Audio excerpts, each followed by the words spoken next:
ഇപ്പോൾ ആരംഭിക്കാൻ പോകുന്നു ദേശത്തിന്റെ ഏറ്റവും വലിയ പ്രോഗ്രാം ആപ്കി അദാലത്ത്. രജത് ശർമ്മയോടൊപ്പം.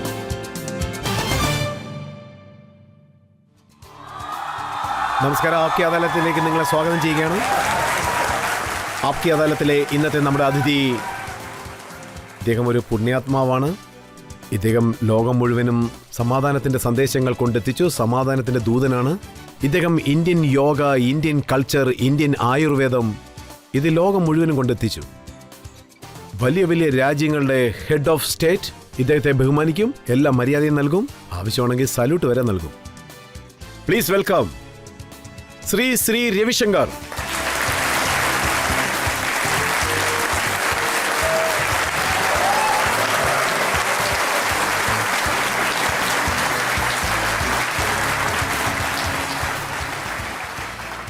പിന്നെ ആപ്കി അദാലത്തിൽ ഇന്നത്തെ നമ്മുടെ ജഡ്ജി, അദ്ദേഹം ഒരു പത്രപ്രവർത്തകനാണ്. ഇദ്ദേഹത്തെ TV-യിൽ പലപ്പോഴും നിങ്ങൾ കണ്ടു കാണും. സഞ്ജീവ് ശ്രീവാസ്തവ്.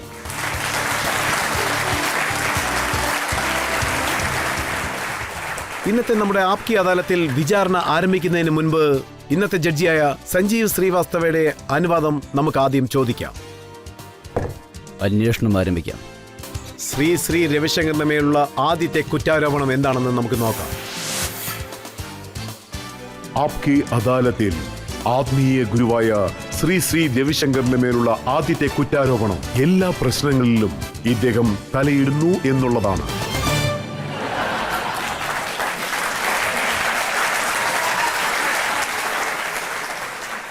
ഞാൻ മനസ്സിലാക്കിയത് എന്താണെന്ന് വെച്ചാൽ, കൊളംബിയയിൽ യുദ്ധം നടന്നാലും ശരി, കംബോഡിയയിൽ പ്രശ്നം ഉണ്ടായാലും ശരി, ഇല്ല വെനിസ്വേലയിലാണെങ്കിലും ശരി, ശ്രീ രവിശങ്കർ തീർച്ചയായിട്ടും അവിടെ കാണും. ഒരാളുടെ വീട്ടിൽ തീ പിടിക്കുന്ന സമയത്ത് അയാൾ നമ്മളെ ക്ഷണിക്കൊന്നുമില്ലല്ലോ അങ്ങോട്ട് ചെല്ലാൻ, ആ തീ അണയ്ക്കാൻ വേണ്ടിയിട്ട്. പിന്നെ ഞാൻ എൻ്റെ വീട്ടിൽ തന്നെ ഇരുന്നു കൊണ്ട് മറ്റൊരാളുടെ ക്ഷണത്തിന് വേണ്ടി കാത്തിരിക്കുന്ന ഒരാളല്ല. എവിടെയൊക്കെ തീ പിടിച്ചാലും ഇത് നമ്മുടെ സ്വന്തം ലോകമാണ്. എവിടെയൊക്കെ തീപിടുത്തമുണ്ടായോ അത് അണയ്ക്കുക എന്നത് നമ്മുടെയൊക്കെ ഒരു കടമയാണ്. അത് നമ്മൾ എല്ലാവരും തന്നെ ചെയ്യേണ്ടതുണ്ട്. താങ്കൾ മറ്റുള്ള രാജ്യങ്ങളുടെ പ്രശ്നങ്ങളൊക്കെ സോൾവ് ചെയ്യും, പക്ഷെ നമ്മുടെ നാട്ടിലുള്ള പ്രശ്നങ്ങൾ സോൾവ് ചെയ്യാൻ പറ്റുന്നില്ല. രാമജന്മഭൂമി പ്രശ്നത്തിൽ താങ്കൾക്ക് ഒന്നും ചെയ്യാൻ സാധിച്ചില്ല, അത് സത്യമല്ലേ? നിങ്ങൾക്ക് അങ്ങനെ തോന്നുന്നുണ്ടോ? കാരണം സുപ്രീം കോടതിയുടെ തീരുമാനം അനുസരിച്ചാണ്. അതായത് സുപ്രീം കോടതിയുടെ തീരുമാനത്തിൽ സുപ്രീം കോടതി തന്നെ പറഞ്ഞത് മീഡിയേഷൻസ് ഒരു വലിയ റോൾ വഹിച്ചിട്ടുണ്ട് എന്നതാണ്. മീഡിയേഷന്റെ റോൾ അവിടെ വളരെ പ്രധാനമായിരുന്നു. മീഡിയേഷൻ, പിന്നെ അതിൻ്റെ കൂടെ തന്നെ ജഡ്ജ്മെന്റും വന്നതുകൊണ്ടാണ് ഈ കാര്യത്തിൽ ഒരു നല്ല വിധി നമുക്ക് കിട്ടിയത്. അല്ല, രാം ജന്മഭൂമി പ്രശ്നത്തിൽ പലരും പല രീതിയിലും പങ്കെടുത്തിരുന്നു. അതിൽ പ്രധാനപ്പെട്ട ഒരു വ്യക്തിയായിരുന്നു രാംവിലാസ് വേദാന്തി. അദ്ദേഹം എന്താ പറഞ്ഞെന്ന് വെച്ചാൽ, ശ്രീക്ക് ഇവിടെ എന്താണ് ജോലി, അദ്ദേഹം എന്തിനാണ് ഇതിൽ തലയിടുന്നതെന്ന്. നിങ്ങൾ നോക്കൂ, അത് ആർക്ക് എന്ത് പറയണമോ അതൊക്കെ പറയാവുന്നതാണ്. പക്ഷെ ഒരു പ്രധാനപ്പെട്ട കാര്യം, മീഡിയേഷൻ ഒരിക്കലും ഒരു പരാജയമായിരുന്നില്ല. ഒരിക്കലും ആയിരുന്നില്ല. മീഡിയേഷന്റെ കടമ എന്നത് അത് ഒരു വഴി ഉണ്ടാക്കുക എന്നതാണ്. അത് ജനങ്ങളെ ഒന്നിപ്പിക്കും, അവരുടെ മനസ്സുകളെ ഒന്നിപ്പിക്കും, അവരെ അത് വളരെ അടുപ്പിക്കും. പിന്നെ അതിൻ്റെയൊക്കെ ഫലം ഇന്നത് തന്നെ ആവണമെന്ന് നമുക്ക് ഇച്ഛിക്കാനും സാധിക്കുകയില്ല. കാര്യങ്ങൾ പറയുന്നുണ്ട്. അതിലൊരു കാര്യം എന്താണെന്ന് വെച്ചാൽ, ഏത് വ്യക്തിയാണോ രാംലല്ല ഇതുവരെ സന്ദർശിക്കാതിരിക്കുന്നത്, അദ്ദേഹം എങ്ങനെ ഈ പ്രശ്നങ്ങൾ തീർത്തു വെക്കും? ആളുകൾ അവരുടെ അറിവില്ലായ്മ കാരണം പറയുന്നതിനൊന്നും നമുക്ക് മറുപടി പറയാൻ സാധിക്കില്ല. ഞാൻ എത്രയോ തവണ അയോധ്യ സന്ദർശിച്ചിട്ടുണ്ട്. 2003 മുതൽ ഞാൻ അവിടെ തന്നെയാണ് ഈ ഒരു കാര്യം സാധിക്കാൻ വേണ്ടി. അങ്ങനെയാണെങ്കിൽ എന്ന് വെച്ച് ഞാനതൊന്നും കൊട്ടിഘോഷിച്ച് നടക്കാറില്ല. ഞാൻ ഇത് ചെയ്യുന്നുണ്ട് അത് ചെയ്യുന്നുണ്ട് എന്നൊന്നും ആരെയും അറിയിക്കില്ല. ഞാൻ നിശബ്ദനായി നമ്മുടെ രാജ്യത്തിന് എന്താണോ ആവശ്യം അത് ചെയ്യാറുണ്ട്. വളരെ പ്രധാനപ്പെട്ട ഒരു കാര്യം ഞാൻ അറിഞ്ഞിരുന്നു. അയോധ്യ പ്രശ്നം നടക്കുന്ന സമയത്ത് താങ്കൾ എന്താ പറഞ്ഞെന്ന് വെച്ചാൽ, ഒരുപക്ഷെ ഈ പ്രശ്നം സോൾവ് ചെയ്യാൻ താമസിച്ചാൽ നമ്മുടെ രാജ്യവും സിറിയയെ പോലെ മാറുമെന്ന് പറഞ്ഞു. അല്ല, അത് ഞാൻ അങ്ങനെയല്ല പറഞ്ഞു വന്നത്. നിങ്ങൾ കണ്ടിട്ടുണ്ടാവും, ഞാൻ ഉപയോഗിച്ച ശരിയായിട്ടുള്ള വാക്ക് ഇതാണ്. സിറിയയുടേത് പോലുള്ള ഒരവസ്ഥ നമ്മുടെ രാജ്യത്ത് വരാൻ ഞാൻ ആഗ്രഹിക്കുന്നില്ല. ഞാനതൊരു ഊഹമായിട്ടൊന്നും പറഞ്ഞതല്ല. ഞാനൊരു ജാഗ്രതാ നിർദ്ദേശം നൽകിയതാണ്. അതായത് ജനങ്ങൾക്കിടയിൽ പരസ്പരം വെറുപ്പ് ഇപ്പൊ നടക്കുന്നത് കണ്ടില്ലേ? ആളുകൾക്കിടയിൽ ഇപ്പോൾ സംഘടനകൾ പതിവാണ്. അവർക്കിടയിൽ ഒരു വെറുപ്പ് വലിയ രീതിയിലുണ്ട്.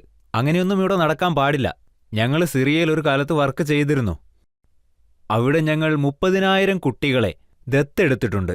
സിറിയയിലെ കുട്ടികളെ, പിന്നെ ജോർഡാനിലെയും ലെബണനിലെയും കുട്ടികളെയും എടുത്തു. അവിടെ അവർക്ക് ട്രോമ റിലീഫിന്റെ കാര്യങ്ങൾ ഇപ്പോൾ നടന്നുകൊണ്ടിരിക്കുകയാണ്. അതൊക്കെ കണ്ടതുകൊണ്ടാണ് ഞാൻ ഇവിടെ ഇങ്ങനെ പറഞ്ഞത്. അതായത് ഒരു ജാഗ്രതാ നിർദ്ദേശം മാത്രം. സിറിയയെ പറ്റി പറയുമ്പോൾ എനിക്കൊരു കാര്യം അപ്പോൾ ഓർമ്മ വന്നു. ഇറാനിലും സിറിയയിലും ഇസ്ലാമിക് സ്റ്റേറ്റ് ധാരാളം പേരെ കൊല ചെയ്തു. അപ്പോൾ താങ്കൾ അവിടെ സമാധാനം വരാൻ വേണ്ടി ശ്രമിച്ചു. പക്ഷേ താങ്കൾ സന്ദേശം അയച്ചപ്പോൾ അവർ ഇർബലിൽ തല വെട്ടിയ ഒരു ഫോട്ടോ താങ്കൾക്ക് അയച്ചു തന്നു. അതിനെക്കുറിച്ച് താങ്കളുടെ അഭിപ്രായം അത് സത്യമാണോ? അത് ശരിയാണ്. ഞങ്ങൾ ഒരിക്കലും ഞങ്ങളുടെ അടിസ്ഥാന സ്വഭാവം മാറ്റില്ല. അവർ ഒരിക്കലും അവരുടേത് ഉപേക്ഷിക്കാത്തപ്പോൾ നമ്മൾ മാത്രം ഇതിനത് മാറ്റണം. ഞങ്ങളും ഞങ്ങളുടെ കടമകൾ ചെയ്തുകൊണ്ടേയിരിക്കും. ഇവിടെയുള്ള ജനങ്ങൾ എന്താ പറയുന്നതെന്ന് വെച്ചാൽ താങ്കൾ സിറിയയെപ്പോലെ ഇവിടെ സ്ഥിതി രൂക്ഷമാവെന്ന് പറഞ്ഞതുകൊണ്ട് അങ്ങനൊരു സാഹചര്യം. സിറിയയെ പോലൊരു അവസ്ഥ ഇവിടെ ഉണ്ടാവാൻ പാടില്ല എന്നാണ് ഞാൻ പറഞ്ഞത്. പക്ഷെ അവരെന്താ പറയുന്നതെന്ന് വെച്ചാൽ ഇങ്ങനെയൊക്കെ പറഞ്ഞ് താങ്കൾ ഇന്ത്യയിലുള്ള മുസ്ലിങ്ങളെ പേടിപ്പിക്കാൻ ശ്രമിക്കുകയാണെന്ന്, ഒരു പാനിക് ഉണ്ടാക്കാൻ വേണ്ടി താങ്കൾ ശ്രമിക്കുകയാണെന്ന് പറയുന്നു. അവരാണ് പേടിപ്പിക്കാൻ നോക്കുന്നത്. അവരങ്ങനെയാണ് പറയുക. നമ്മൾ ജനങ്ങളെ ഒന്നിപ്പിക്കാൻ നോക്കുന്നു. ആ ഒരു കാഴ്ചപ്പാടിലാണ് നമ്മളിതൊക്കെ കാണുന്നത്. നമ്മുടെ കാഴ്ചപ്പാടുകളിൽ വ്യത്യാസമുണ്ട്. ഞാൻ എന്തിന് ജനങ്ങളെ വിഭജിക്കാൻ ശ്രമിക്കണം? ഞാൻ എല്ലാവരെയും ഒന്നിച്ചു നിർത്താനാണ് ശ്രമിക്കുന്നത്, അവർക്കിടയിലെ ഭയം ഇല്ലാതാക്കാനും. പക്ഷെ അവർ ശരിക്കും പേടിച്ചുപോയി.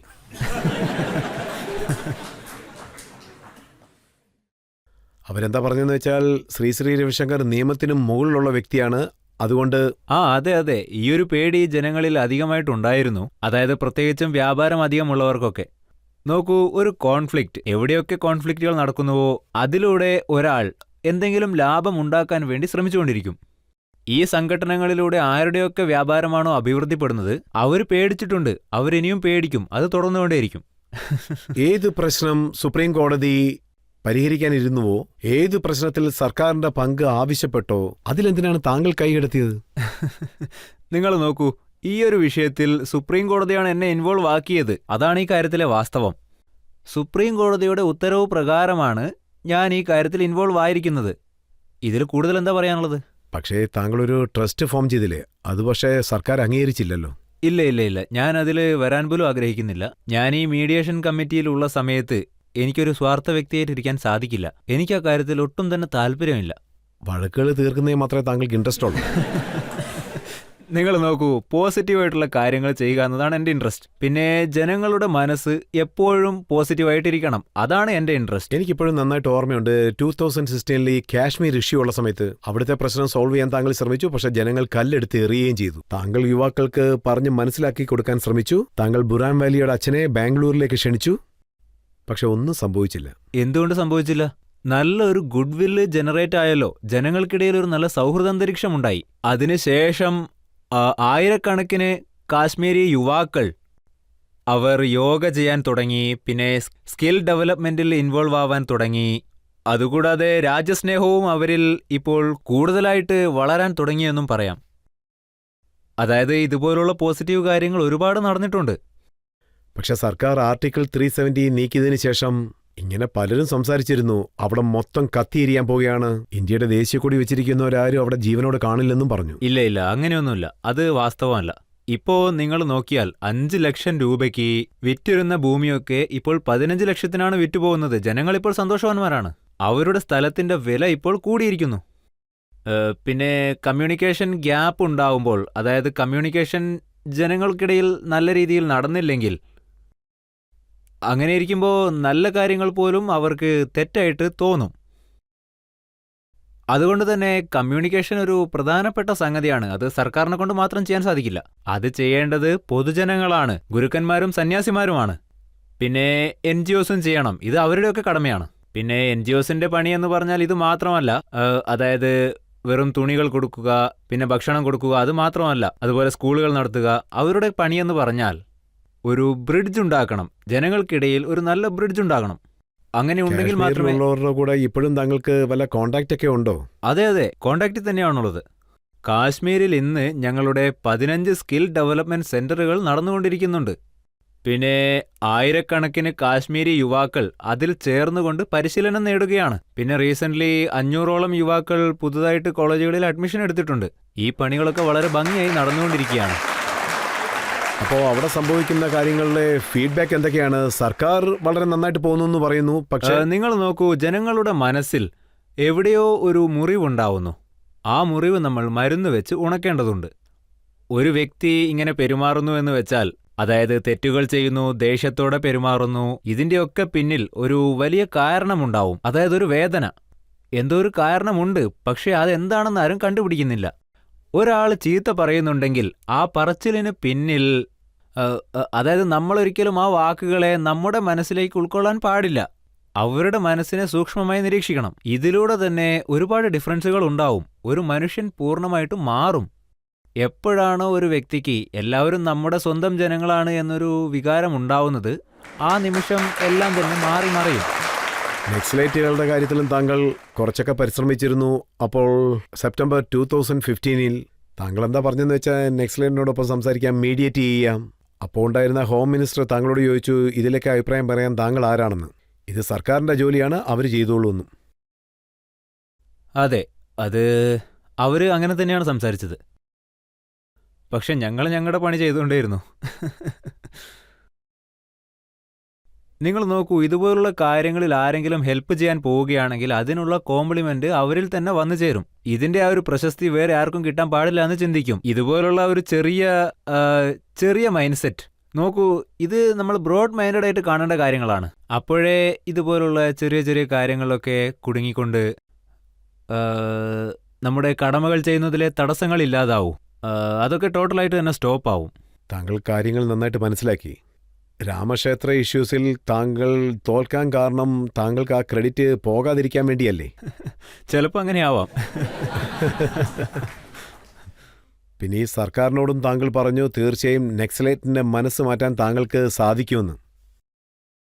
അവർ മാറിക്കൊണ്ടിരിക്കുകയാണ്. ഇതുപോലുള്ള കാര്യങ്ങൾ ചെയ്യാനൊന്നും എനിക്ക് സർക്കാരിന്റെ സഹായം ആവശ്യമില്ല. സത്യം പറഞ്ഞാൽ സർക്കാരിന്റെ കൂടെ ഒന്നിച്ച് പ്രവർത്തിക്കുക എന്നത് വളരെ കഷ്ടമാണ്.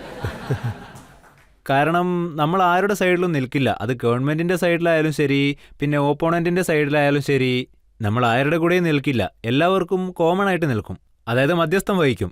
അതുകൊണ്ട് തന്നെ നക്സലൈറ്റ് വിഷയത്തിൽ ഞങ്ങൾ പണിയെടുത്തേ തീരൂ. ഞങ്ങൾക്ക് അവരുടെ വേദനകൾ അറിയാം, അവരുടെ ബുദ്ധിമുട്ടുകൾ അറിയാം, അവരുടെ അവസ്ഥ എന്താണെന്നും ഞങ്ങൾക്ക് വളരെ നന്നായിട്ട് തന്നെ അറിയാം. അവിടെ എന്തെങ്കിലും അപ്സ് ആൻഡ് ഡൗൺസ് ഉണ്ട് എന്നാണെങ്കിൽ അത് നമുക്ക് പോസിറ്റീവായിട്ട് മാറ്റാൻ പറ്റണം. അപ്പോൾ ആയിരക്കണക്കിന് ജനങ്ങൾ ആയുധങ്ങൾ ഉപേക്ഷിച്ച് നമ്മുടെ കൂടെ നിൽക്കും. ഞാൻ ഒറ്റയ്ക്ക് പോയിട്ടുണ്ട് ജാർഖണ്ഡിലേക്ക്, പിന്നെ തിഹാർ ജയിലിലേക്ക്. പിന്നെ അവിടെ ഒരുപാട് ജനങ്ങളെ drop the bullet, come to ballot എന്ന വഴിയിലേക്ക് കൊണ്ടുവന്നു. 2003, 2004, 2005 ഒരുപാട് പേർ ഞങ്ങളുടെ കൂടെ വന്നു. അപ്പോൾ കാശ്മീർ തീവ്രവാദികളോടൊപ്പം താങ്കൾ സംസാരിച്ചു. അതുപോലെ തന്നെ നക്സലൈറ്റിനോടൊപ്പവും താങ്കൾ സംസാരിച്ചിരുന്നു. താങ്കൾ ഇതൊന്നും പേടിയില്ലേ? ശരിക്കും പറഞ്ഞാൽ ഇതിലൊക്കെ എനിക്ക് പേടിയുണ്ടെന്നാണോ നിങ്ങൾക്ക് തോന്നുന്നത്? ഞാൻ എന്തിനു പേടിക്കണം? ചിലപ്പോൾ ഞാൻ നിങ്ങൾക്ക് വേണ്ടി പേടിച്ചേക്കാം.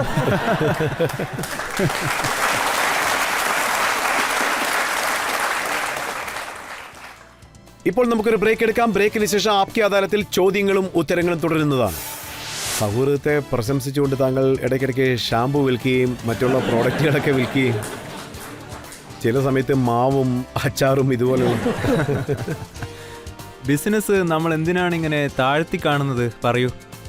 ഇതിലൂടെ എത്രയോ പേർക്ക് ജോലി സാധ്യതകൾ കിട്ടിക്കൊണ്ടിരിക്കുകയാണ്. ഒരുപാട് പേർക്ക് അത് അറിയില്ല. ഇവിടെ നാരായണനുണ്ടെങ്കിൽ കൂടെ ലക്ഷ്മിയും ഉണ്ടാവും.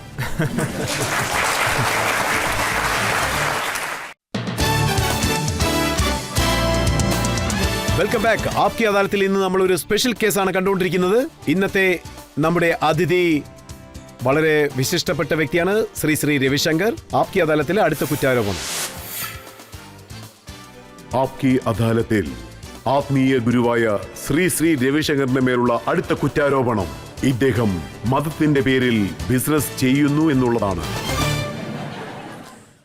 പലരും ഇങ്ങനെയാണ് പറയുന്നത്, താങ്കൾ ആർട്ട് ഓഫ് ലിവിംഗ് പഠിപ്പിച്ചുകൊണ്ടേ, സമാധാനത്തിന്റെ പാഠങ്ങൾ പഠിപ്പിച്ചുകൊണ്ടേ, സൗഹൃദത്തിന്റെ ബലം കാണിച്ചുകൊണ്ട് താങ്കൾ സോപ്പ് വിൽക്കുന്നു, ഷാമ്പു വിൽക്കുന്നു, അങ്ങനെ പല സാധനങ്ങളും വിൽക്കുന്നു.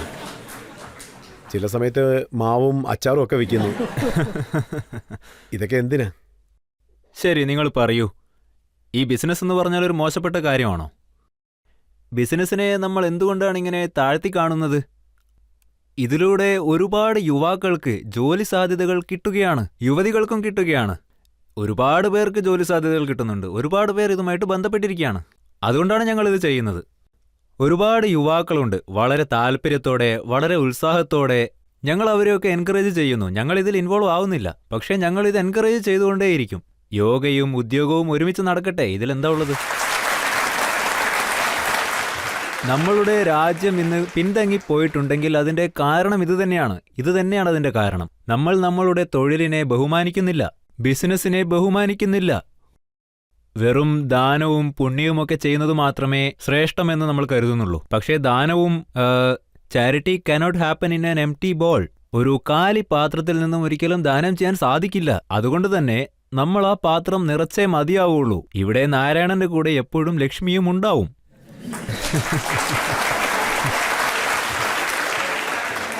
താങ്കൾ പറയുന്നത് ശരിയാണ്, ഇത് പരമ്പരാഗതമായി നടക്കുന്ന കാര്യമാണ്. പക്ഷേ ചിലർ എന്താണ് പറയുന്നതെന്ന് വെച്ചാൽ ബിസിനസ് ചെയ്ത് പണം സമ്പാദിക്കുന്നവർ സ്വാർത്ഥരാണെന്നാണ് പറയുന്നത്. അതെ. ഇത് ഇന്ത്യക്കാരുടെ മനോഭാവവും അല്ല. ഇത് നമ്മൾ വിദേശത്തു നിന്ന് കൊണ്ടുവന്നതാണ്. വിദേശീയരുടെ മനോഭാവം ഇതാണ്, അതായത് ദാരിദ്ര്യം നിലനിൽക്കണം, മതമാണ് പോവർട്ടി. ഇവിടെ മതത്തെപ്പറ്റിയും ദാരിദ്ര്യത്തെപ്പറ്റിയൊന്നും ആരും സംസാരിക്കുന്നില്ല. നമ്മുടെ ഉപനിഷത്ത് എടുത്തു നോക്കൂ. ഉപനിഷത്തുകളിൽ എല്ലാ ഋഷികളും ഇതിനെപ്പറ്റിയാണ് പറഞ്ഞിരിക്കുന്നത്. അതായത് 1000 പശുക്കളെ വളർത്തണമെന്ന്, എല്ലാവരും അഭിവൃദ്ധിയിലിരിക്കണമെന്ന്, സർവേ ഭവന്തു സുഖിന. അവർ ഇങ്ങനെയാണ് പറഞ്ഞത്. നമ്മൾ വ്യാപാരത്തെ ഒരിക്കലും കുറച്ചു കാണാൻ പാടില്ല. ഇതിൽ മറ്റു ചില പ്രശ്നങ്ങളും ഉണ്ട്. അതായത് മൾട്ടിനാഷണൽ കമ്പനികൾ അവർ നമ്മുടെ ട്രഡീഷണൽ പ്രോഡക്റ്റുകൾ വിൽക്കാൻ തുടങ്ങിയിരിക്കുകയാണ്. വേപ്പെണ്ണ, ലവംഗം ഇതുപോലുള്ള പല സാധനങ്ങളും വിൽക്കുന്നു. അതെ, തീർച്ചയായും. ലോകം ഇപ്പോൾ ഈ രീതിയിലാണ് തിരിഞ്ഞുകൊണ്ടിരിക്കുന്നത്. 40 വർഷങ്ങൾക്ക് മുന്നേ നമ്മൾ പുറത്തു പോകുമ്പോൾ വെജിറ്റേറിയൻ ഫുഡ്, അതായത് സസ്യാഹാരം വളരെ കുറച്ചേ കിട്ടുമായിരുന്നുള്ളൂ. എന്നാൽ ഇപ്പം നോക്കുകയാണെങ്കിൽ എല്ലാ സ്ഥലത്തും വെജിറ്റേറിയൻ കിട്ടുന്നുണ്ട്. ഇത് ഈ കാലത്തെ ഒരു ഫാഷനായി മാറിയെന്ന് പറയണം. സോ ഈ ലോകം ഇന്ത്യയിൽ നിന്നും ഒരുപാട് കാര്യങ്ങൾ പഠിച്ചിട്ടുണ്ട്. താങ്കൾ ലോകത്തിന് പല കാര്യങ്ങളും പഠിപ്പിച്ചു കൊടുക്കുന്നു. താങ്കൾ 152 രാജ്യങ്ങൾ മുഖേന പല സെന്ററുകൾ ഓപ്പൺ ചെയ്ത് അവിടെ നിങ്ങൾ എന്തിനാ 4 കൺട്രികളെ കുറച്ച് കളഞ്ഞത്?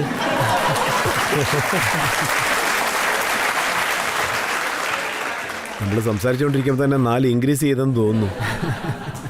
പക്ഷേ താങ്കൾ വലിയ ബിസിനസ് കുടുംബത്തിൽ നിന്നൊന്നും വന്ന ആളല്ല. പക്ഷേ എങ്ങനെ താങ്കൾക്ക് 156 രാജ്യങ്ങളിൽ സെന്റർ ഓപ്പൺ ചെയ്യാൻ സാധിച്ചു? ആക്ച്വലി ഇവിടെ യോഗയുമായി ബന്ധപ്പെട്ട സ്ഥലങ്ങളിൽ ഇതുപോലെ അത്ഭുതകരമായ കാര്യങ്ങൾ ഒരുപാട് നടക്കും. 1 or 2 അല്ല, ഇതുപോലുള്ള അത്ഭുതകരമായ കാര്യങ്ങൾക്കൊന്നും മറുപടി എന്റെ കയ്യിലില്ല. സത്യത്തിൽ ഇത് അത്ഭുതകരമായ കാര്യമാണ്. ചിലർ പറയാറുണ്ട്, അതായത് താങ്കളുടെ പേരിൽ 2 ശ്രീ വരും, അതൊരു ടെക്നിക്കാണെന്ന്. 3 വെച്ചാൽ കൂടിപ്പോകുന്നുള്ളതുകൊണ്ടാണ് ഞാൻ 2 നിർത്തിയത്. ഇവിടെ ഇന്ത്യയിൽ 1, 3, 108 ഇതൊക്കെ വെക്കുന്ന പാരമ്പര്യമുണ്ട്. ഈ 3ഉം 108ഉം ഒക്കെ കുറച്ച് കൂടുതലാണെന്ന് തോന്നിയത് കൊണ്ടാണ് ഞാൻ 2 തന്നെ നിർത്തിക്കളഞ്ഞത്. പക്ഷെ അതിന്റെ രഹസ്യം എന്താണ്? അതൊന്ന് കുറച്ചല്ലോ. ഒരാൾ എന്നോട് പറഞ്ഞിരുന്നു, പണ്ഡിറ്റ് രവിശങ്കർ, അദ്ദേഹം ഫേമസ് ആയിട്ടുള്ള ഗിറ്റാറിസ്റ്റ് ആണ്. അദ്ദേഹം ലോക പ്രശസ്തനായതുകൊണ്ട് അദ്ദേഹത്തിന്റെ പേര് വെച്ച് താങ്കളും പ്രസിദ്ധനാകാൻ നോക്കിയെന്ന്. അതിൽ വല്ല സത്യവുമുണ്ടോ? അതെ, ഇതുപോലുള്ള കൺഫ്യൂഷൻസ് ഉണ്ടാവാറുണ്ട്. ചില സമയങ്ങളിൽ ധ്യാനം പഠിക്കാൻ വേണ്ടി ജനങ്ങൾ അവരുടെ പ്രോഗ്രാമുകളിൽ പോവാറുണ്ട്. അതുപോലെ അവരുടെ പ്ലേ കാണാൻ ജനങ്ങൾ ഞങ്ങളുടെ പ്രോഗ്രാമുകളിൽ വരാറുണ്ട്. ജനങ്ങൾ കാത്തിരിക്കും ഈ സംഗീതം എപ്പോഴാണ് തുടങ്ങുക എന്നൊക്കെ. അതായത് ഞങ്ങൾക്കിടയിൽ ചെറിയ വ്യത്യാസമുണ്ട്. അദ്ദേഹം സജസ്റ്റ് ചെയ്തു, ഞാനത് ചെയ്തു. ചിലർ പറയുന്നു താങ്കൾ മഹേഷ് യോഗിയോടൊപ്പം ചേർന്ന് വളരെ ക്ലോസ് ആയിട്ട് പ്രവർത്തിക്കുന്നുവെന്ന്. എൻ്റെ ബാല്യകാലത്ത് ഞാൻ വലിയ വലിയ യോഗികളുടെ കൂടെയും ജ്ഞാനികളുടെ കൂടെയും ഒക്കെ ചെലവഴിച്ചിട്ടുണ്ട്. കുട്ടിക്കാലത്ത് ഞാൻ ആനന്ദ്മയി മാത, പിന്നെ മഹേഷ് യോഗിജി, ഇവരുടെ കൂടെയൊക്കെ ചെലവഴിച്ചിട്ടുണ്ട്. അവർ ഞങ്ങൾക്ക് വേദത്തെ പറ്റിയും പിന്നെ സയൻസ് കോൺഫറൻസും ഒക്കെ നടത്താറുണ്ട്. അത് കാണാൻ വേണ്ടി ഞങ്ങളെ അങ്ങോട്ട് കൊണ്ടുപോകുമായിരുന്നു. വേദവും ശാസ്ത്രവും തമ്മിലുള്ള ബന്ധത്തെപ്പറ്റിയൊക്കെ ഞാൻ അങ്ങനെയാണ് ഒരുപാട് അറിഞ്ഞത്. എൻ്റെ ടീനേജ് അങ്ങനെയുള്ള അനുഭവങ്ങളിലൂടെ ഒരുപാട് കടന്നുപോയി. പിന്നെ നോക്കിയാൽ എൻ്റെ യങ് ഏജിൽ ഞാൻ ഒരുപാട് മുതിർന്ന ആളുകളുമായിട്ടാണ് സമയം ചെലവഴിച്ചത്. എന്നാലിപ്പോൾ പ്രായം കൂടിയപ്പോൾ യുവാക്കളുടെ കൂടെ സമയം ചെലവഴിക്കുന്നു.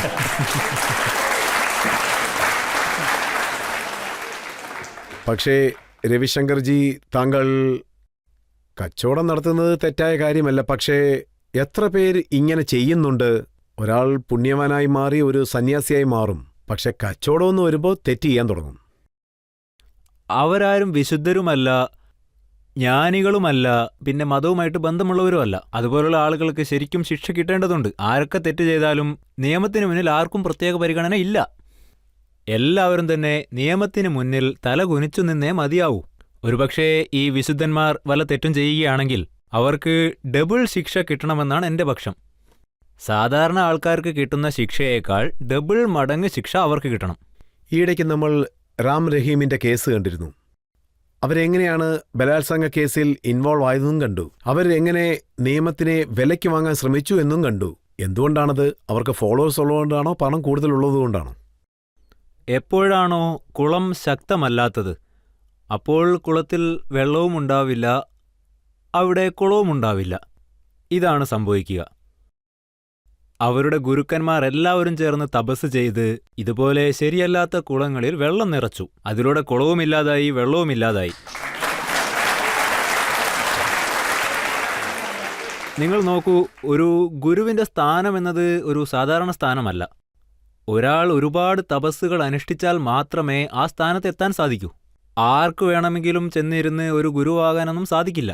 അവർ പരമ്പരാഗതമായി വന്നുകൊണ്ടിരിക്കുകയാണ്. സോ ഇതുപോലുള്ള തെറ്റുകൾ അവിടെ നടക്കും. ആസാറാം ബാപ്പുവിനെ നോക്കുകയാണെങ്കിൽ അദ്ദേഹത്തിനും വളരെയധികം ഫോളോവേഴ്സ് ഉണ്ടായിരുന്നു. പല സ്ഥലങ്ങളിലും ആശ്രമം ഉണ്ടായിരുന്നു. അദ്ദേഹത്തിന്റെ മേലും പല കുറ്റങ്ങളും ആരോപിച്ചിരുന്നു. ഞാൻ ഇവിടെയുള്ള ജനങ്ങളോട് പറയുക എന്താണെന്നാൽ, ഗുരു എത്തരക്കാരനാണെങ്കിലും ശരി, നിങ്ങൾ സത്യസന്ധതയുടെ പാത തിരഞ്ഞെടുത്ത് നിങ്ങളുടെ കടമകൾ ഭംഗിയായി ചെയ്യുക. നിങ്ങളുടെ അനുഷ്ഠാനങ്ങളിൽ ശ്രദ്ധ കേന്ദ്രീകരിക്കുക. അങ്ങനെ ശ്രദ്ധ തെറ്റാതെ ധ്യാനം ചെയ്യുമ്പോൾ നിങ്ങൾ ഒരുപാട് ഉയരങ്ങൾ കീഴടക്കും. നിങ്ങൾ ഇതൊന്നും ശ്രദ്ധിക്കേണ്ടതില്ല. ആ ഗുരു എന്തു ചെയ്തു, ഈ ഗുരു എന്തു ചെയ്തു, അങ്ങനെയുള്ളവരൊക്കെ നരകത്തിലെത്തുകയുള്ളൂ. പിന്നെ നിങ്ങൾക്ക് വല്ല ലാഭവും കിട്ടുകയാണെങ്കിൽ, അതായത് നിങ്ങളുടെ ജീവിതം മാറുകയാണെങ്കിൽ, നിങ്ങൾ നിങ്ങളുടെ ജീവിതത്തിൽ സന്തോഷപ്പെടുകയാണെങ്കിൽ, നിങ്ങൾ ജീവിതത്തിൽ ദയ, കരുണ വെച്ചു പുലർത്തുന്നവരാണെങ്കിൽ നിങ്ങൾ ജീവിതത്തിൽ മുന്നേറിക്കൊണ്ടേയിരിക്കും. ഇതാ നോക്കൂ, നമ്മുടെ നാട്ടിലുള്ള സാധാരണക്കാരായ ജനങ്ങൾ സങ്കടത്തിലുള്ള സമയത്തൊരു ഗുരുവിനെ അന്വേഷിച്ച് പോകാറുണ്ട്. അവരെ പ്രയോജനപ്പെടുത്തുന്ന പലരും ഉള്ളപ്പോൾ അവർക്കെങ്ങനെ മനസ്സിലാക്കാൻ സാധിക്കും ഈ ഗുരു നല്ലവനാണോ അതോ മോശക്കാരനാണോ? ഗുരുക്കന്മാരുടെ അടുത്ത് 4 തരത്തിലുള്ള ജനങ്ങൾ പോകും. ഒന്ന്, നിങ്ങൾ പറഞ്ഞതുപോലെ സങ്കടത്തിലുള്ളവർ. രണ്ടാമത്തെ തരം എങ്ങനെയാണെന്നാൽ അവർ ജീവിതത്തിൽ എന്തെങ്കിലുമൊക്കെ അച്ചീവ് ചെയ്യണമെന്ന് ആഗ്രഹിക്കും. അവർ ആ ആഗ്രഹം സഫലീകരിക്കാൻ വേണ്ടി ഗുരുക്കന്മാരുടെ അടുത്തേക്ക് പോകും. പിന്നെ മൂന്നാമത്തെ വിഭാഗം ആളുകൾ ജ്ഞാനം കരസ്ഥമാക്കാൻ വേണ്ടി പോകുന്നവരാണ്. അവർ ജീവിതത്തെപ്പറ്റി പഠിക്കാൻ വേണ്ടി പോകുന്നവരാണ്. അവർ ജീവിതത്തെ മാറ്റിമറിക്കാൻ വേണ്ടി പോകുന്നവരാണ്. ദുഃഖത്തിലുള്ളവർ മാത്രമേ പോകൂ എന്ന് നിങ്ങൾ ഒരിക്കലും ധരിക്കാൻ പാടില്ല. എന്നെപ്പോലെ ചിലർ ചോദ്യം ചോദിക്കാൻ വേണ്ടി പോകാറുണ്ട്. പിന്നെ പോകുന്നവർക്കെല്ലാവർക്കും എന്തെങ്കിലുമൊക്കെ കിട്ടും. അതൊക്കെ അവരുടെ ഭക്തിയെ അടിസ്ഥാനപ്പെടുത്തിയാണുള്ളത്. ഇപ്പോ ഒരു ഗുരു തെറ്റ് പ്രവർത്തിക്കുകയാണെങ്കിൽ അദ്ദേഹം അനുഭവിച്ചേ മതിയാവൂ. തീർച്ചയായും ശിക്ഷ അനുഭവിക്കുക തന്നെ ചെയ്യും. നോക്കൂ, പഞ്ചാബിൽ നിന്ന് ഞാനൊരു ഉദാഹരണം പറയാം. പഞ്ചാബിൽ എത്ര ഡയറയുണ്ടോ അതുപോലെ രാജ്യത്ത് വേറെങ്ങും കാണില്ല. എല്ലായിടത്തും മതഗുരുക്കന്മാർ കാണും. അവിടെയെല്ലാം കൂടാരങ്ങൾ കാണും. അവിടെയെല്ലാം യുവാക്കൾ ഡ്രഗ്സ് അഡിക്റ്റായ സന്ദർഭങ്ങളും ഉണ്ടായിട്ടുണ്ട്. അതിനെക്കുറിച്ച് താങ്കൾക്ക്? ആരൊക്കെ ഇവരുടെ അടുത്ത്, അതായത് മതഗുരു, പിന്നെ NGO, പിന്നെ മറ്റ് സ്ഥാപനങ്ങളുമായിട്ട് ചേർന്ന് പ്രവർത്തിക്കുന്നുണ്ടെങ്കിൽ അവരൊന്നും ഇങ്ങനെ പെരുമാറുന്നത് നിങ്ങൾക്ക് കാണാൻ സാധിക്കില്ല. ആരുടെ മനസ്സിലാണോ പല വിധത്തിലുള്ള സംശയങ്ങൾ ഉയർന്നു വരുന്നത്, അവർക്ക് വേറൊരു വഴിയും കിട്ടിയില്ല എന്നുണ്ടെങ്കിൽ അവർ ഡ്രഗ്സ് ഉപയോഗിക്കാൻ തുടങ്ങും. അപ്പോൾ പബ്ലിക്, അതായത് ജനങ്ങൾക്ക് ഇതിൽ ഏത് ഗുരുവാണ് നല്ലത്, ഏത് ഗുരുവാണ് മോശം എങ്ങനെ മനസ്സിലാക്കാൻ? അത് ആപ്കി അദാലത്തിലൂടെ വളരെ വ്യക്തമായി മനസ്സിലാക്കാം.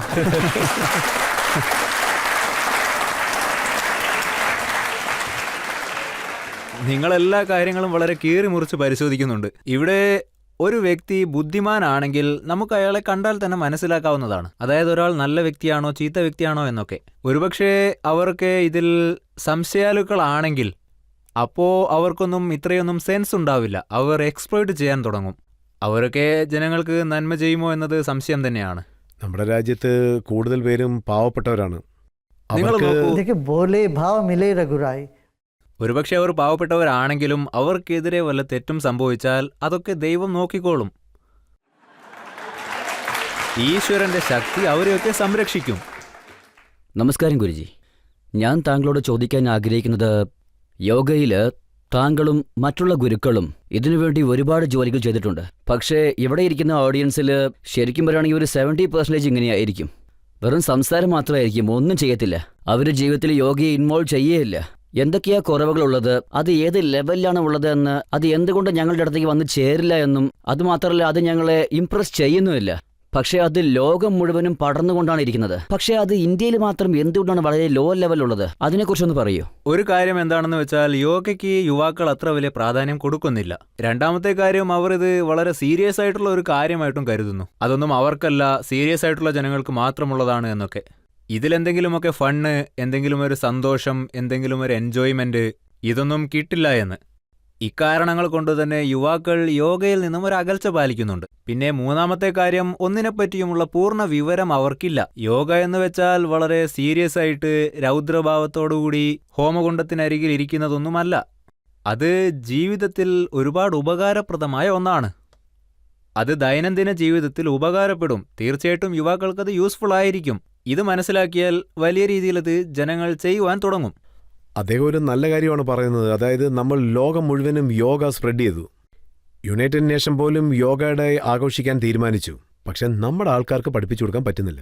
നമ്മുടെ ജനങ്ങളും പഠിക്കുന്നുണ്ട്. ഇപ്പോൾ ആയിരക്കണക്കിന് ജനങ്ങൾ പഠിച്ചുകൊണ്ടിരിക്കുകയാണ്. നമ്മുടെ ആൾക്കാർക്ക് പഠിപ്പിക്കാൻ നമുക്ക് പറ്റുന്നില്ല എന്നൊന്നും പറയാൻ സാധിക്കില്ല.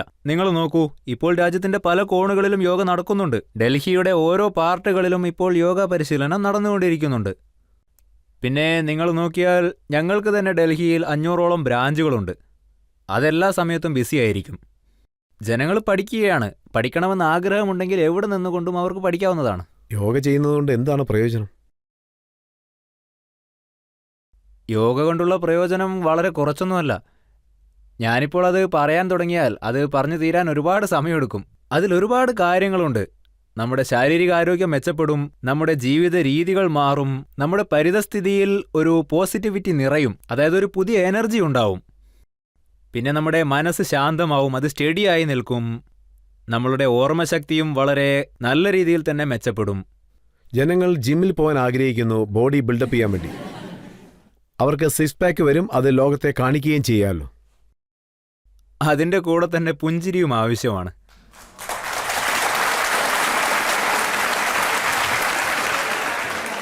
യോഗ ചെയ്യുന്നതിലൂടെ ഒരു മനുഷ്യന്റെ മുഖത്ത് പുഞ്ചിരി ഉണ്ടാകും. അത് ഒരു നാളും ഇല്ലാതാവുകയില്ല.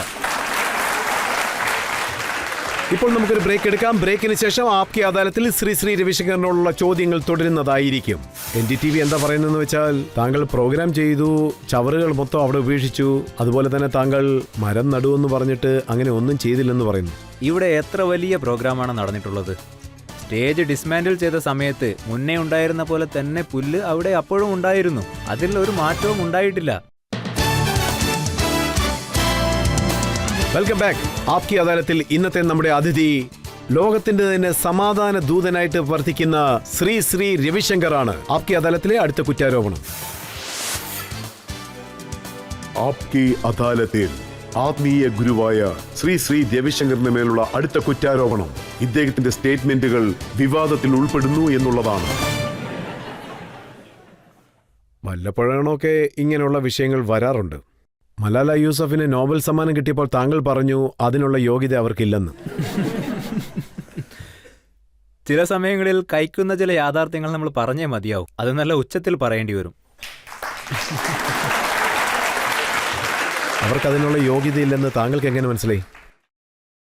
ഞാൻ അവരെപ്പറ്റി വളരെ വ്യക്തമായി പറഞ്ഞു. ആരാണോ നിഷ്ക്രിയരായി ഇരിക്കുന്നത്, ഒരു 16 വയസ്സുള്ള കുട്ടി എന്താണ് ചെയ്തത്? അവൾക്കൊന്നും തന്നെ അറിയില്ല. അപ്പോൾ അവർക്ക് സമ്മാനം കിട്ടുന്നുണ്ടെങ്കിൽ അതൊരു പൊളിറ്റിക്കൽ ഗെയിം മാത്രമാണ്, അതല്ലാതെ വേറൊന്നുമല്ല. പക്ഷേ ലോക സമാധാനത്തിന് വേണ്ടി താങ്കൾ വളരെയധികം കഷ്ടപ്പെട്ടിട്ടുണ്ട്. അപ്പോൾ താങ്കൾക്ക് നോബൽ സമ്മാനം കിട്ടേണ്ടതല്ലേ? അത് എന്താണെന്ന് വെച്ചാൽ, ഞാനൊരിക്കലും നേട്ടങ്ങൾക്ക് വേണ്ടി പണിയെടുക്കുന്ന ആളല്ല. എന്നെപ്പോലെ ഒരുപാട് ആൾക്കാർ ഇവിടെയുണ്ട്. അതിൽ ആർക്ക് വേണമെങ്കിലും ആ ബഹുമതി കിട്ടാവുന്നതാണ്. ഇത്തരം കാര്യങ്ങൾ ഒരുപാട് ആളുകൾ ചെയ്യുന്നുണ്ട്.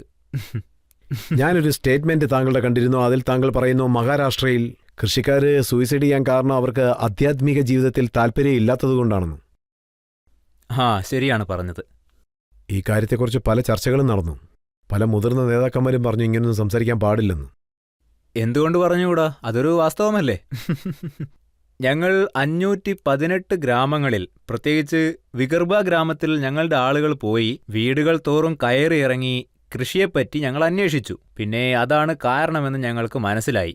അതുകൊണ്ടാണ് ഞങ്ങൾ എല്ലാത്തിനെ പറ്റിയും പ്രാക്ടിക്കലായി നോക്കിക്കൊണ്ട്, അതായത് ഞങ്ങൾ വെറുതെ ഒരു സ്റ്റേറ്റ്മെന്റും കൊടുക്കാറില്ല. എല്ലാത്തിനെ പറ്റിയും അന്വേഷിച്ച് മാത്രമേ ഞങ്ങൾ ഒരു സ്റ്റേറ്റ്മെന്റ് കൊടുക്കാറുള്ളൂ. ഞങ്ങൾ അവിടെ വളരെ ആഴത്തിൽ അന്വേഷിച്ചതിന് ശേഷമാണ് ഇത് കൊടുത്തത്. അപ്പോൾ ഈ കാര്യങ്ങൾ റിസർച്ച് ചെയ്തിട്ടാണോ താങ്കൾ പറയുന്നത് ഗവൺമെന്റ് സ്കൂളിൽ പഠിക്കുന്ന കുട്ടികൾ നക്സൽവാദികളായിട്ട് മാറുന്നെന്ന്? ഇത് മീഡിയയുടെ ഒരു ഒരു വികൃതിയാണെന്ന് ഞാൻ പറയും.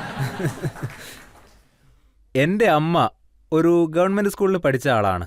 എങ്ങനെയാണ് ഗവൺമെന്റ് സ്കൂളിൽ പഠിച്ചവരൊക്കെ നക്സലാവുമെന്ന് നിങ്ങൾക്ക് പറയാൻ പറ്റുക? അതിന് കപിൽ സിബിൽ പറഞ്ഞു, ഞാൻ ഗവൺമെന്റ് സ്കൂളിലാണ് പഠിച്ചത്, പക്ഷേ ഞാൻ നക്സലൈറ്റ് ആയില്ലല്ലോ. സത്യം തന്നെയാണ്. ഗവൺമെന്റ് സ്കൂളിൽ പഠിക്കുന്ന എല്ലാവരും അങ്ങനെ നക്സലൊന്നും ആവില്ലല്ലോ. ഞാൻ ഒരിക്കലും അങ്ങനെ പറഞ്ഞിട്ടില്ല. ഞാൻ ആക്ച്വലി പറഞ്ഞത് എന്താണെന്നാൽ, പ്രൈവറ്റ് സ്കൂളുകളിൽ മോറൽ എഡ്യൂക്കേഷൻ ഒരുപാട് അധികമാണ്. അത് അവിടെ പഠിക്കുന്ന കുട്ടികൾക്ക് നക്സലേറ്റുകളെ പറ്റി ഒരു അറിവും നൽകുന്നില്ല എന്നാണ്. ഞാൻ അത്ര മാത്രമേ പറഞ്ഞുള്ളൂ. പക്ഷേ പത്രങ്ങളിൽ വന്നത് വ്യക്തിഗതമായി, അതായത് കുട്ടികൾക്ക് വ്യക്തിഗതമായിട്ട് ഒരു അറ്റൻഷൻ കിട്ടേണ്ടതുണ്ട്. 2012 മാർച്ച് 21 ജയ്പൂരിലുള്ള ഒരു പത്രത്തിൽ വന്നു. ശ്രീ രവിശങ്കർ എന്താണ് പറഞ്ഞെന്ന് വെച്ചാൽ, എപ്പോഴും ഗവൺമെന്റ് സ്കൂളുകളിൽ പഠിക്കുന്ന കുട്ടികളാണ് നക്സലൈറ്റ് ആവുന്നതെന്ന്. പക്ഷേ പ്രൈവറ്റ് സ്കൂളിൽ പഠിക്കുന്ന കുട്ടികൾ ഒരിക്കലും അങ്ങനെ പോകില്ലെന്നും പറഞ്ഞു. അതെ, ഇത് സത്യം തന്നെയാണ്. എല്ലാ കുട്ടികളും ഒരിക്കലും അവിടെ നക്സലേറ്റ് ആവുന്നില്ല. പക്ഷേ ഏതൊക്കെ കുട്ടികളാണോ ഗവൺമെന്റ് സ്കൂളുകളിൽ നിന്ന് പഠിച്ചിറങ്ങുന്നത്, അവരിൽ ചിലരെയൊക്കെ അവിടെ കാണാൻ സാധിക്കുന്നുണ്ട് എന്നാണ് പറഞ്ഞത്. അപ്പോൾ സർക്കാർ സ്കൂളൊക്കെ അങ്ങ് പ്രൈവറ്റ് ആക്കിയാലോ? അങ്ങനെയല്ല. സർക്കാർ സ്കൂളുകളിൽ പഠനത്തിന് കൂടുതൽ ശ്രദ്ധ കിട്ടേണ്ടതുണ്ട്. അതുപോലെ തന്നെ അവിടെയുള്ള ടീച്ചേഴ്സ് കുട്ടികളുടെ കാര്യങ്ങളിൽ കൂടുതൽ ശ്രദ്ധ കേന്ദ്രീകരിക്കേണ്ടതുണ്ട്. അതാണ് ഞാൻ പറഞ്ഞത്. അവരൊക്കെ പേഴ്സണൽ ഇൻട്രസ്റ്റ് എടുത്തുകൊണ്ട് വേണം കുട്ടികളെ പഠിപ്പിച്ചു കൊടുക്കാൻ. ഇത് ഞാൻ ടീച്ചേഴ്സിനോട് പറഞ്ഞ കാര്യമാണ്. പിന്നെ ഞാൻ ഒരു കാര്യം കൂടി പറഞ്ഞു, അതായത് നിങ്ങൾ ഇതൊരു ജോലിയായിട്ട് മാത്രം കാണരുത്. ഇതൊരു പവിത്രമായ കാര്യമാണ്. ആ ഒരു രീതിയിൽ നിങ്ങളത് കാണണം. അങ്ങനെ ഞാൻ പറഞ്ഞുള്ളൂ.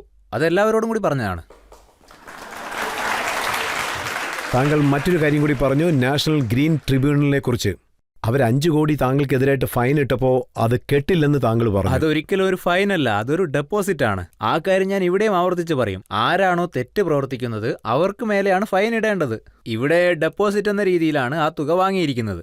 അവിടെ എന്തെങ്കിലുമൊക്കെ നടന്നിട്ടുണ്ട് എന്ന് പ്രൂവ് ആയാൽ ആ തുക അവർ തന്നെ വയ്ക്കും, അല്ലെങ്കിൽ അത് തിരിച്ചു കിട്ടും. ഇതൊരു റീഫണ്ടബിൾ ഡെപ്പോസിറ്റ് ആണ്. പാർലമെന്റിൽ ഇതിനെക്കുറിച്ച് ഡിസ്കസ് ചെയ്തു. ആ സമയത്ത് ശരദ് യാദവ് അവിടെ ഉണ്ടായിരുന്നു. അദ്ദേഹം പറഞ്ഞത്, ഇദ്ദേഹം ഇങ്ങനെയൊക്കെ സംസാരിക്കുന്നതുകൊണ്ട് ശ്രീ രവിശങ്കറിനെ ജയിലിൽ ഇടണമെന്നാണ്. നിങ്ങൾ നോക്കൂ, മറ്റുള്ളവരുടെ ഇത്തരം ആരോപണങ്ങൾക്കൊന്നും ഞാൻ മറുപടി പറയേണ്ട ആവശ്യമില്ലല്ലോ. പൊളിറ്റിക്കൽ അജണ്ടകൾക്ക് വേണ്ടി എന്തെങ്കിലും ഒരു കാരണവും പറഞ്ഞ് എന്തെങ്കിലുമൊക്കെ സംസാരിക്കും. പക്ഷേ ഇത് സത്യമാണോ? NDTV താങ്കളുടെ ഒരു ഇവന്റ് കണ്ടക്ട് ചെയ്യുന്ന സമയത്ത് യമുനാ നദിയിൽ ധാരാളം ചവറുകൾ ഇട്ടതായിട്ട് ഒരു പരാതി ഉണ്ടായിരുന്നു. അവിടെ മരം നടുവെന്ന് താങ്കൾ പറഞ്ഞു, പക്ഷെ ഒന്നുപോലും നട്ടില്ല. നമ്മളിപ്പോൾ നോക്കിയാൽ ഇവിടെ എത്ര വലിയൊരു പ്രോഗ്രാമാണ് നടന്നിരിക്കുന്നത്. സ്റ്റേജ് ഡിസ്മാൻഡിൽ ചെയ്ത സമയത്ത് മുന്നേ ഉണ്ടായിരുന്ന പോലെ തന്നെ പുല്ല് അവിടെ അപ്പോഴും ഉണ്ടായിരുന്നു. അതിൽ ഒരു മാറ്റവും ഉണ്ടായിട്ടില്ല. ഇന്ന് നിങ്ങൾ പോയി നോക്കൂ, അവിടെ എന്താണ് സംഭവിച്ചത്? അവിടെ ഉണ്ടായിരുന്ന ഗ്രീനറിക്ക് ഇന്നും ഒരു മാറ്റവും സംഭവിച്ചിട്ടില്ല. ഇതുപോലെ ഒരുപാട് വ്യാജ കുറ്റാരോപണങ്ങൾ വന്നുകൊണ്ടേയിരിക്കും. പക്ഷേ അതൊന്നും ഓർത്ത് നമുക്ക് ദുഃഖിച്ചിരിക്കാൻ സമയമില്ല. ഞങ്ങളുടെ പ്രോഗ്രാം പോലെ ലോകത്ത് വേറെ ആരും പ്രോഗ്രാം നടത്തുന്നില്ല. എല്ലാ രാജ്യങ്ങളും ഈ പ്രോഗ്രാമിനെ പ്രശംസിക്കുന്നുണ്ട്. അപ്പോ ഡൽഹിയുടെ GDP ദിവസം തോറും 45% കൂടുകയാണ്. പിന്നെ ഇത് ഞങ്ങളെ സംബന്ധിച്ചിടത്തോളം ഇതൊരു അത്ഭുതകരമായ ഈവന്റ് ആയിരുന്നു. ഇതൊരു ഉത്സവം പോലെയായിരുന്നു. അതിനെപ്പറ്റി ലോകം മുഴുവൻ ഇന്ന് പ്രശംസിച്ചുകൊണ്ടിരിക്കുകയാണ്. ഇവിടെ നേരിട്ട് വന്ന് പലരും ഞങ്ങളെ അഭിനന്ദിക്കുന്നുണ്ട്. ഞാൻ ആ പ്രോഗ്രാമുകൾ കണ്ടിരുന്നു. ലോകത്തെവിടെയാണെങ്കിലും അതിന്റെ പ്രശംസ താങ്കൾക്ക് ലഭിക്കും. അതുപോലെ അർജന്റീനയിലും താങ്കൾ വലിയൊരു പ്രോഗ്രാം നടത്തിയിരുന്നു. അതെ, വലിയ പ്രോഗ്രാമുകളൊക്കെ നടന്നുകൊണ്ടേയിരിക്കും. പക്ഷേ ഇന്ത്യയിൽ അങ്ങനെ ഒരു പ്ലാറ്റ്ഫോം ഉണ്ട്, അതും ഒരു ഫ്ലോട്ടിംഗ് സ്റ്റേജിൽ. അത് ലോകത്ത് തന്നെ ആദ്യമായിട്ടാണ്. അതിൽ ഒരടി പോലും നമുക്ക് കുഴിക്കേണ്ടി വന്നിട്ടില്ല.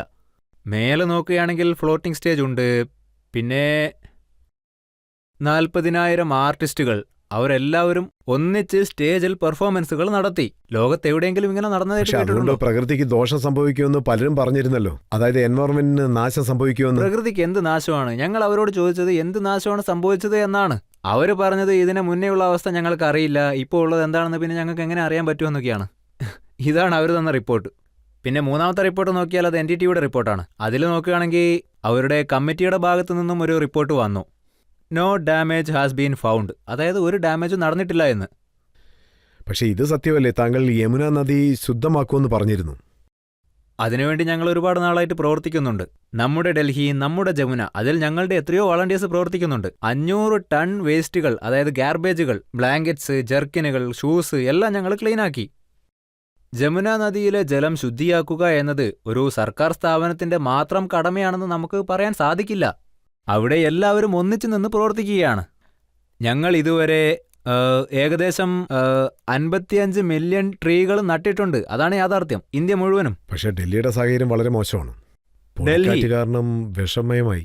അതായത് ഇപ്പോൾ ഡൽഹിയുടെ അവസ്ഥ നോക്കിയാൽ ജമുന നദിയിലെ ജലം ഇപ്പോൾ മുന്നത്തേക്കാൾ ഒരുപാട് മാറിയിട്ടുണ്ട് എന്ന് പറയണം. എപ്പോഴൊക്കെയാണോ STP, അതായത് ദ സിസ്റ്റം എപ്പോഴാണോ മാറാൻ തുടങ്ങിയത്, പക്ഷേ എന്നാലും ഇപ്പോഴും ഒരുപാട് കാര്യങ്ങൾ ഇമ്പ്രൂവ് ചെയ്യേണ്ടതുണ്ട്.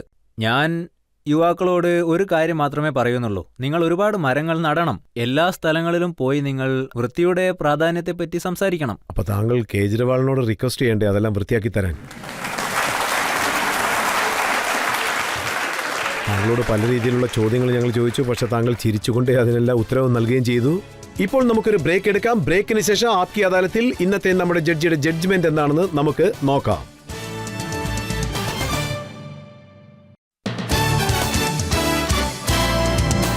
Welcome back. ആപ്കി അദാലത്തിൽ ഇന്നത്തെ നമ്മുടെ അതിഥി പ്രസിദ്ധനായ ആത്മീയ ഗുരുവായ ശ്രീ രവിശങ്കറാണ്. അദ്ദേഹത്തോട് നമ്മൾ പല രീതിയിലുള്ള ചോദ്യങ്ങൾ ചോദിച്ചു. അദ്ദേഹത്തിന്റെ കച്ചവടത്തെക്കുറിച്ച്, അദ്ദേഹത്തിന്റെ ആത്മീയ പാതയെക്കുറിച്ച്, ലോക സമാധാനത്തിനു വേണ്ടി അദ്ദേഹം പല പ്രയത്നങ്ങളും ചെയ്തു, അതിനെക്കുറിച്ച് നമ്മൾ ചോദിച്ചു. പിന്നെ യോഗ ഗുരുക്കളെക്കുറിച്ചുള്ള ജനങ്ങളുടെ സംശയത്തെക്കുറിച്ച് നമ്മൾ അദ്ദേഹത്തോട് ചോദിച്ചു. ആപ്കി അദാലത്തിൽ ഇന്നത്തെ നമ്മുടെ ജഡ്ജിയായ സഞ്ജീവ് ശ്രീവാസ്തവയുടെ ജഡ്ജ്മെന്റ് നോക്കാം. രജിത് ശർമ്മയോടൊപ്പം ഈ കോടതിയിൽ, ഈ കൂണ്ടിൽ ഒരുപാട് സെലിബ്രിറ്റീസ് വന്നു പോയിട്ടുണ്ട്. പക്ഷേ ഇന്ന് ഈ ആരോപണ കൂണ്ടിൽ ഇരിക്കുന്നത് എല്ലാവരെക്കാളും വ്യത്യസ്തമായ ഒരാളാണ്. ശ്രീ രവിശങ്കർ. അദ്ദേഹം ഒരു ആത്മീയ സഞ്ജീവിയാണ്.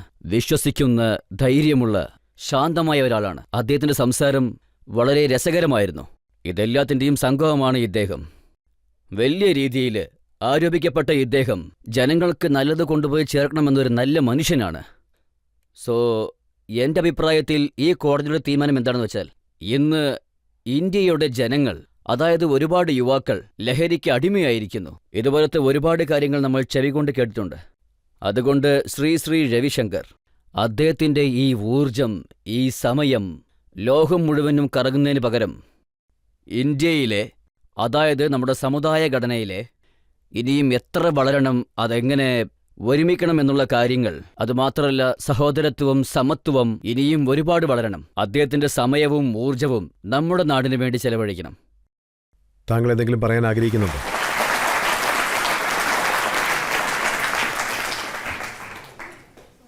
ഞങ്ങൾ ചെയ്യേണ്ടുന്ന കടമകൾ ഞങ്ങൾ നിശബ്ദമായി തന്നെ ചെയ്യുന്നുണ്ട്. പിന്നീടേ അത് വെളിച്ചത്ത് വരികയുള്ളൂ.